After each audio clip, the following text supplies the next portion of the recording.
As the 19th century drew to a close, the periodic table's ability to corral the elements contributed to a growing sense that the work of science was just about complete.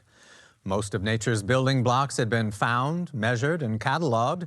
Chemists agreed these elements had been and always would be the same, forever fixed, unchanging. All that remained was to fill in the few remaining blanks. Or so it seemed. In fact, this smug sense of satisfaction was about to be shattered by something and someone completely unexpected. She was the unlikeliest of revolutionaries. A graduate student, a woman from Poland, who had left her homeland to pursue her passion for science in Paris. Yet in 4 short years, her discoveries would transform our understanding of matter and make her one of the most famous women in the world. She worked on something that was relatively obscure and turned it into a blockbuster. New elements, new properties, and a whole new way to look at the world. The world would know her as Marie Curie, but she was born Maria Skłodowska into a family of Polish patriots at a time when Warsaw was under Russian rule. Poland had been literally wiped off the map, its residents forbidden to speak their own language or teach their own history. But Maria's family secretly defied the Tsar, speaking Polish at home and reciting patriotic poetry to preserve their Polish heritage. She used to go by an obelisk erected in honor of the Russian people and spit on the obelisk on the way to school.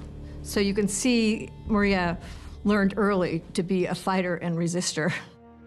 The daughter of 2 teachers, Maria excelled in science and math. But in Russian-ruled Poland, women were not allowed to attend university, let alone become scientists.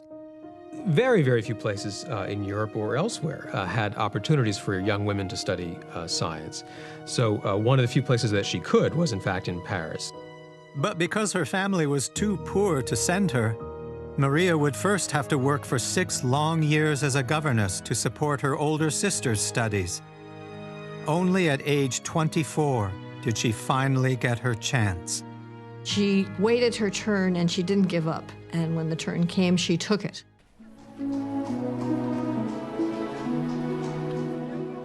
I was lost in the great city. But the feeling of living there alone and taking care of myself without any help didn't depress me at all. I had been waiting for this opportunity for a long time. Paris in the 1890s was like no other place on earth, a living showcase for the wonders of science and technology. The city boasted such modern marvels as electric streetcars and telephone exchanges. At the laboratories of Louis Pasteur, scientists were conquering diseases that had plagued humanity for centuries. The Lumiere brothers were thrilling crowds with their new invention, pictures that actually moved. And rising above it all was the brand new Eiffel Tower, which would remain the world's tallest structure for nearly half a century. Here was Paris, the kind of intellectual, artistic, technological capital of the universe. This is where the modern age was born. She felt this precious sense of liberty. She could say whatever she wanted, go wherever she wanted. She took it all in and loved it. Everything I saw and learned was a new delight to me. I had only one regret. The days were too short and went by too quickly. Adopting the French form of her name, Marie, she enrolled at Paris's preeminent university, the Sorbonne, where she could study under the leading lights of French science. One of them was Gabriel Lippmann, a future Nobel Prize winner. Another was Henri Poincaré, who was one of the leading mathematicians of the 19th century. One of her math instructors was a mountain climber, another was an aviator. These were exciting people, scientists who had exciting lives. It was like a new world opened to me, the world of science, which I was at last permitted to know in all liberty. Marie graduated first in her class in physics, and with Professor Lippmann's help, received a grant to do research on magnetism. A friend suggested she seek out a French physicist who had studied the subject and might have some lab space for her. The meeting would change her life. Pierre Curie seemed to me very young, though he was 35 at the time. I think it was pretty much electric from the beginning. With all my heart, I thank you for your photograph. I showed it to my brother Jacques. Was I wrong? He finds you very fine, but he also said she has a very decisive look, maybe even stubborn. Pierre Curie was a first-rate researcher, but he had never bothered to complete his dissertation and was content teaching at an industrial college. He was diffident, modest, and shy. He was very much an outsider. He'd been homeschooled by his politically radical father, along with his brother Jacques. In a family photograph, you see him with his brother. His head is resting on his hand. It's a pose of dreaming, as if he is looking at some inner vision. Pierre was a man of ideas, not action. But he was galvanized by this young woman and pursued her as he had nothing else in his life. It would be a beautiful thing if we could spend our lives near each other, true to our dreams, in science, where every discovery, no matter how small, lives on. Pierre's proposal posed a dilemma for Marie. She had planned to get a first-rate scientific education in Paris and then return to her beloved Poland to teach and care for her aging father. Her mother died of TB early on, and he was counting on Marie coming back. Now this ardent young man was offering her an exciting life as a working scientist. It was a decision that would mean abandoning my family and my country. Marie had all those feelings of responsibility for her father, for her family, and then for Poland on top of that. In the end, their mutual devotion to each other and to science overcame Marie's resistance. She wrote one of her friends, "Fate has brought us together, and we simply can't bear to be apart." The newlyweds left on a cycling honeymoon after a simple ceremony in 1895. By 1897, even with a toddler to care for, Marie had set her sights on getting what no other woman had ever received in France: a doctorate in physics. At the time, the world was abuzz with excitement over a new discovery: mysterious rays that had the power to see through solid objects. You could, by this process, look at the bones inside of your living hand. It's as if you had a magical set of glasses that lets you see inside of living creatures, and that sparks the public imagination. Doctors instantly recognized X-rays as an invaluable diagnostic tool. There was a great rush of excitement from working scientists as well. In that first year, there were about 1,000 scientific articles published at a time when the entire physics community in the world was only about 1,000 members. But with so many others doing research on X-rays, Marie felt it would be hard to make an original contribution. And so she picked something that she could work on where there was less competition. In fact, no competition. Just a year earlier, a French physicist named Henri Becquerel had discovered a different kind of ray given off by the element uranium. These uranic rays were powerful enough to penetrate thick black paper and create an image on a photographic plate. But the images were not nearly as striking as those created by X-rays, and they seemed to have no practical value. So after writing a few papers about this scientific curiosity, Becquerel dropped the subject, thinking it had been squeezed dry. Marie just thought that this was a tremendous thing to work on, particularly as a graduate student. The subject was attractive to me because it was entirely new. Little had been written about it. There was another reason Becquerel's uranic rays appealed to Marie. She had spotted a clue that might reveal more about them. As you can see, air is normally a poor conductor of electricity. The current can't jump this gap, so the bulb doesn't light. But Becquerel had noticed his uranic rays had the mysterious power to charge the air around them, allowing electricity to leak across. The amount of electricity was incredibly small, about 1/trillionth the amount needed to light this little bulb. No meter of the day could measure it. But Marie had a secret weapon Becquerel didn't. Right in Marie's own household was perhaps the world expert in how to measure tiny little electrical effects. The two of them, Pierre and Marie Curie, designed this really quite ingenious instrument to measure these very subtle electrical effects from her samples. They placed a layer of uranium on a metal plate, then charged the plate with a battery. As expected, electricity leaked across the gap to the plate above. To measure this tiny current, the Curies would use this second device to create a matching amount of electricity. Inside was a special crystal that could generate its own tiny charge thanks to a phenomenon called piezoelectricity.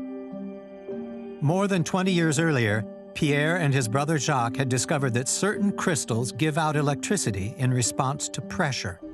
The amount of electricity generated when you squeeze or stretch that crystal depends precisely on how hard you press on that crystal. And that means you have a way to make a very, very sensitive measurement of minute little electrical currents. By placing a weight on the pan below, Marie stretched the piezoelectric crystal inside the device. Then, by slowly relieving the tension, unstretching the crystal, she could generate a charge exactly offsetting the one coming from her uranium sample.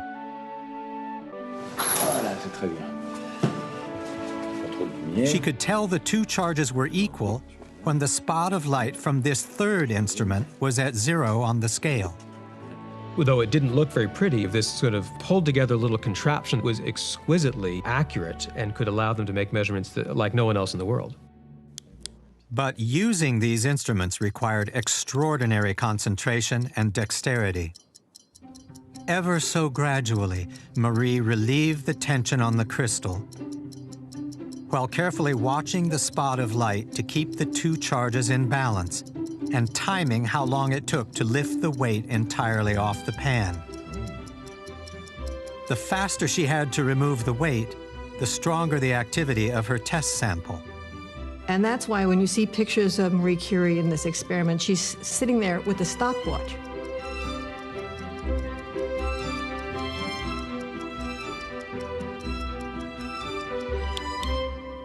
C'est bien. Oh, la petite étudiante. C'est très bien. C'est encore. I never dreamt that I was about to embark on a new science that Pierre and I would follow for the rest of our days. Day after day, working in a cramped, unheated storeroom, Marie painstakingly carried out her measurements. She compiled data on uranium, then went on to test the other known elements to see if any of them could also electrify the air. She was not expecting to make any sort of earth-shattering discoveries. She thought she would do some sort of diligent work on a whole lot of elements, and she would measure their power. Exactly what you'd expect for a perfectly legitimate PhD dissertation. And for a while, the results were predictably dull. No other elements showed this strange property.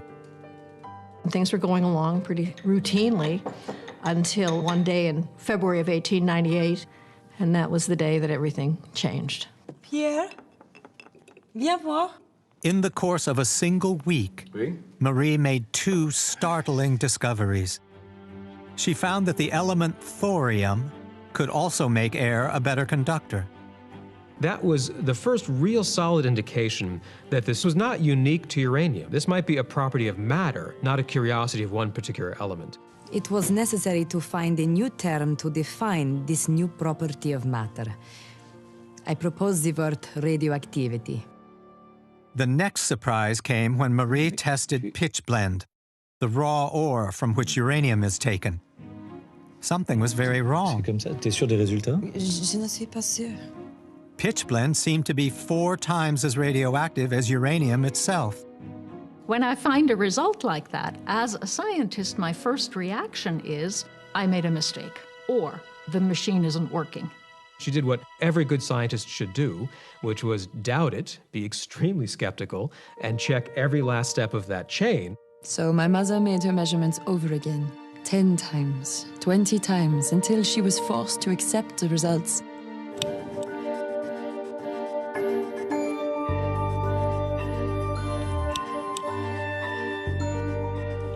In time, the Curies realized this was no mistake.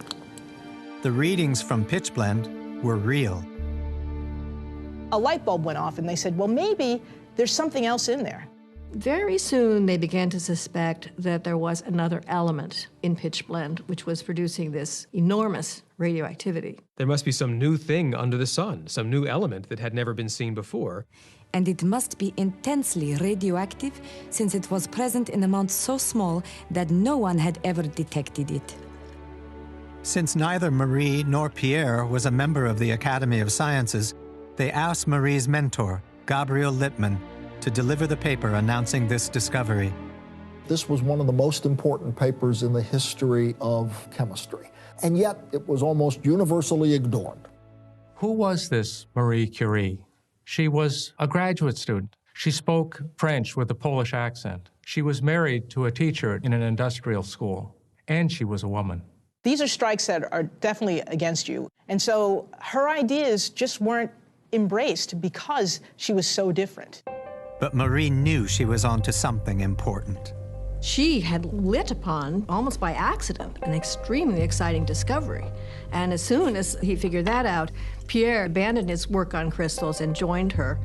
To track down their mystery element, Marie and Pierre subjected pitchblende to a battery of chemical procedures. You break up your rock, you try to dissolve it, you treat it with all kinds of other chemicals.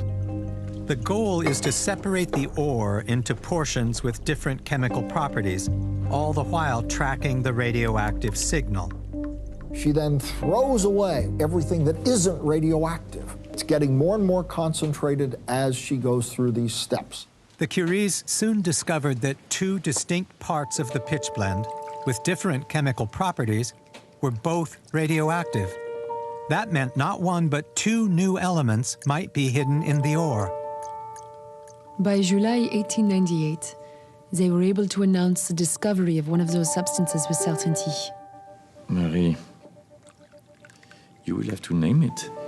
The former Mademoiselle Sklodowska thought of her occupied native country, whose very name had been erased from the map of the world.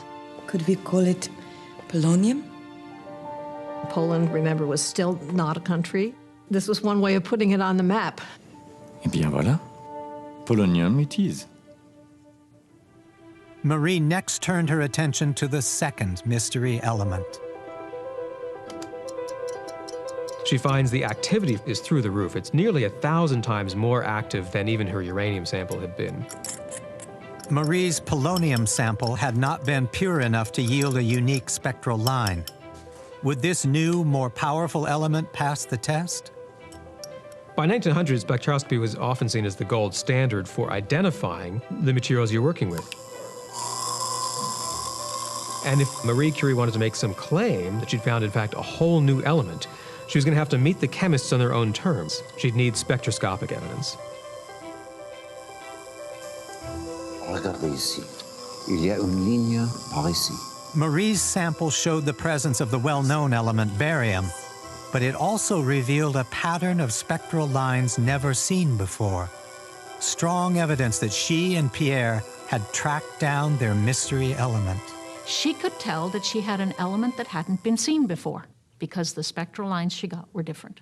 And in the notebook, Pierre writes in very bold ink the name they decided to give the new element, radium. But in the 19th century, there had been scores of claims of elements that later proved not to be elements at all. You needed to do more. To satisfy the chemical community, a spectral line wasn't enough. They had to see the real stuff, which could be weighed, which could be measured. It was important, as you would with any other element, to isolate this element, to weigh it, and to place it on the periodic table.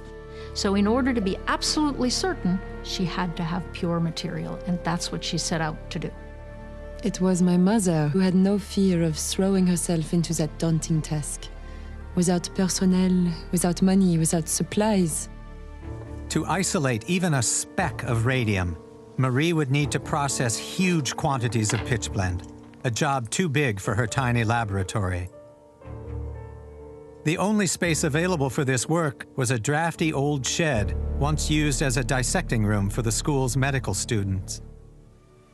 As Greer Garson and Walter Pidgeon showed in the 1943 film Madame Curie, the Curies worked tirelessly to separate the radium from tons of pitchblende residue they had shipped from a mine in Bohemia. Sometimes I had to spend the whole day mixing a boiling mass with a heavy iron rod nearly as big as I was. I would be broken with fatigue by the end of the day. And yet we spent the happiest days of our lives in this miserable old shed. An entirely new field was opening before us. Marie soon realized that radium was a smaller part of the pitchblende than she ever imagined. Less than 1/1,000,000th of 1%. Isolating it was going to be an enormous job. Marie's daughter said that had it been up to Pierre, he might not have taken the next step. The world has done without radium up to now. What does it matter if it isn't isolated for another 100 years? I can't give it up.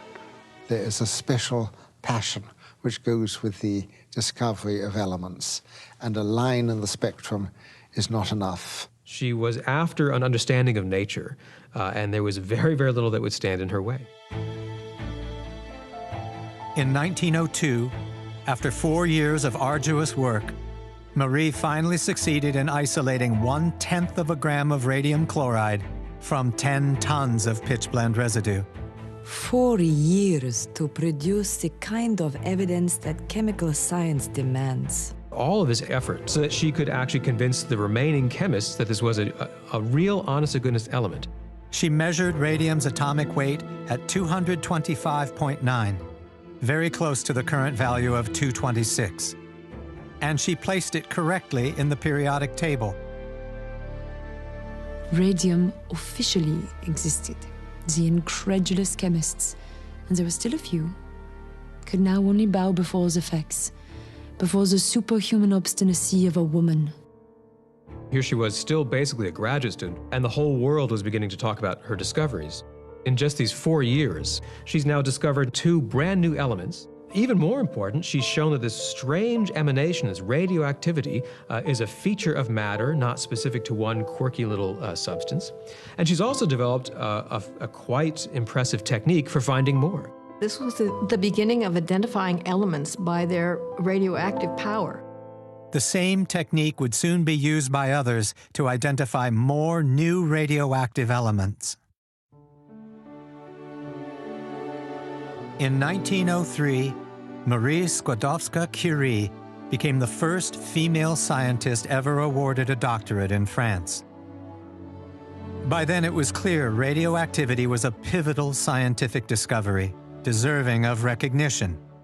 There's no doubt that Marie Curie had done the lion's share of this work. And yet, when the time came to recognize this work, it very nearly went to other people. A number of prominent French scientists nominated Pierre Curie and Henri Becquerel for the Nobel Prize in 1903. And in this letter, they didn't mention Marie Curie at all.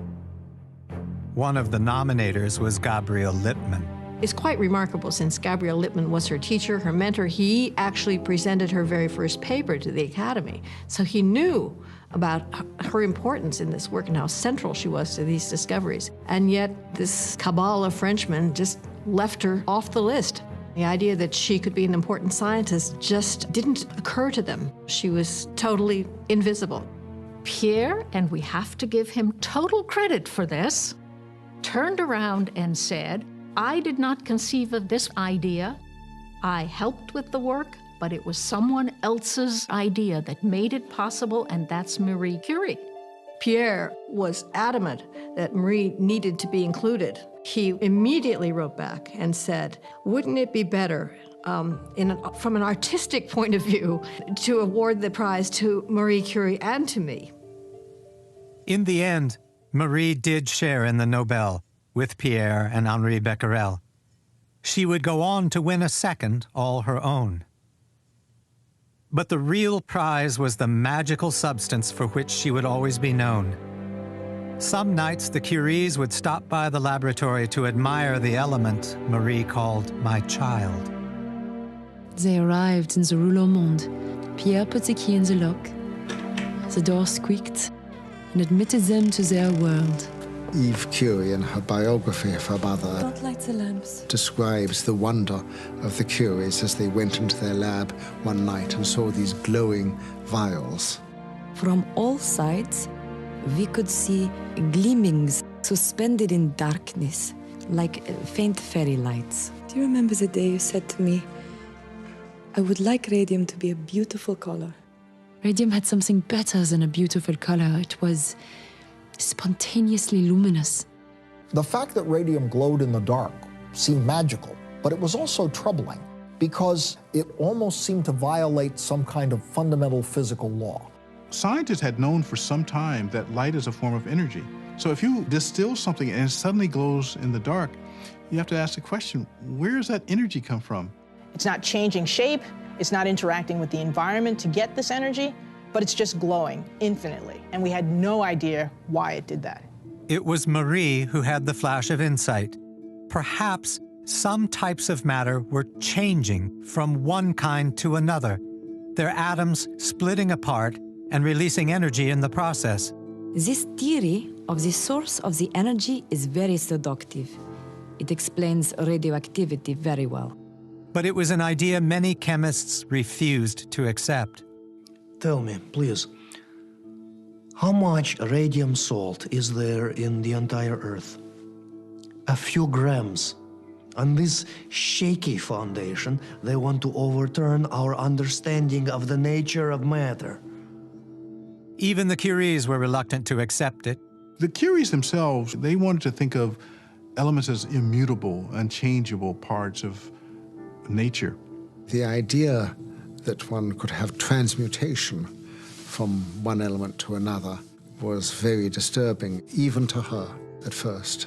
But the Curie's discoveries inspired others around the world to pursue this daring theory.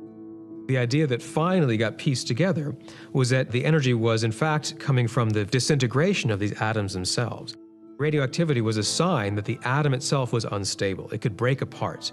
This discovery implied something even more profound. Up to then, most scientists had believed atoms were the smallest units of matter, solid, unsplittable lumps. But if radioactivity was atoms falling apart, there must be even smaller pieces inside, still awaiting discovery. Thanks to this Polish expatriate, this graduate student, this young mother, scientists hoping to solve the mystery of matter now had a pressing new question to answer. What's inside the atom?